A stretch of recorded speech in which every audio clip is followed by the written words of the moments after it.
Hello everyone, কী অবস্থা সবার? আজকে অনেক কমন একটা বিষয় নিয়ে কথা বলবো, সেটা হচ্ছে ছাদ বাগান।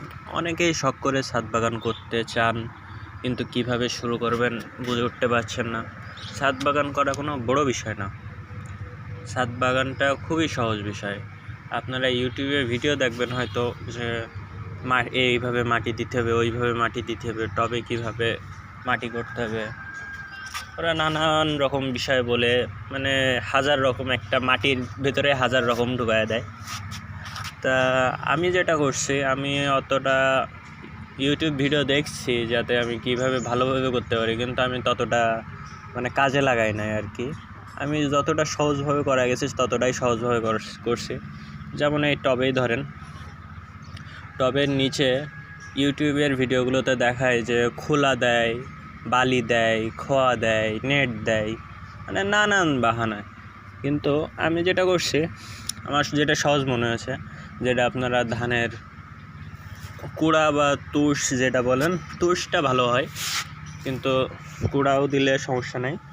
একদম নিচে ফুটাটার উপরে শুধু কুড়া দিয়ে দিবেন, কুড়া দিয়ে দিলে তার উপর দিয়ে মাটি দিয়ে দেবেন, ব্যাস। এর বেশি কিছু করার দরকার নেই।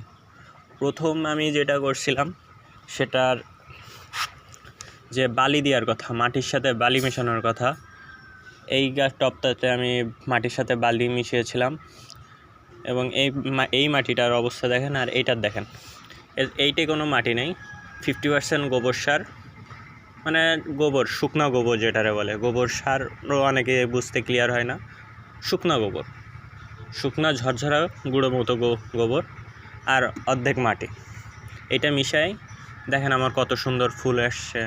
কিন্তু এই গোলাপ গাছটা দেখেন, এর মাটিটা অনেক তাড়াতাড়ি শুকায় যায় অতিরিক্ত বালি দেওয়ার কারণে।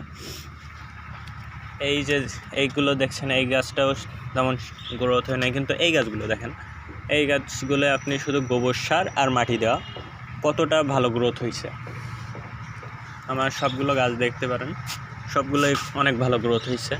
যেগুলো আমি নর্মাল মাটি আর গোবর সার ইউজ করছি, সেগুলো অনেক ভালো গ্রোথ হয়েছে।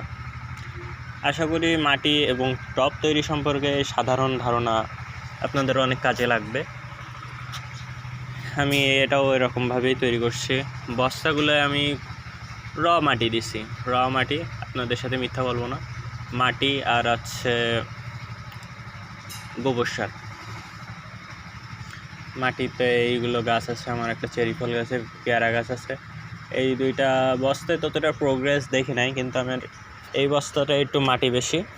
ডালিম গাছটা অনেকটা প্রোগ্রেস হয়েছে। কিন্তু এই বালতিতে আমি সবচেয়ে বেশি ভালো প্রোগ্রেস পাইছি এই লেবু গাছটায়।